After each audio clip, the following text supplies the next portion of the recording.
Debutaria etzen ikaratu. Iñaki Artola, pilota gosez plazaratu zen, txapelketako estreinakoa jokatzera. Ausart eta sasoiko ekin zion partidari.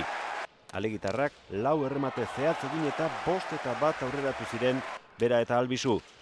Elkarren kontra jokatu gabeak ziren Artola eta Oñatz Bengoetxea. Oso leia polita izan zuten aurrean.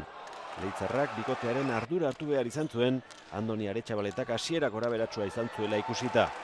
Zortzinakoa izan zen lehenengo berdinketa, handik aurrera alde txikiak izan ziren markagailuan. Jon Ander Albisuk agindu egin zuen gehienetan. Erasoan aritu ziren gipuzkoarrak, baina egoera horri etekina ateratzen ez duten jakin.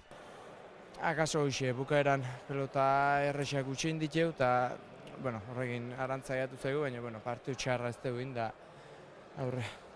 Gorriak 17 eta 14 aurreratu ondoren 5 tanto jarraian egin zituzten urdinek, baina alferrik.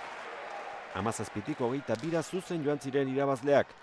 Bengoetxea 6garrenak partida bikaina jokatu zuen, 11 tanto bukatu zituen. 22 eta 19 atzo lanak eman zien puntua Oñatzi eta Andoniri. Beak ikaragarri jokatu du, gu erabat defentsan ibiliga. Baina, batzutan defentsan irabazten da, eta esan, hola saiatu eta hola lan inda nik uste gehiago balio dola, ez garaipenak.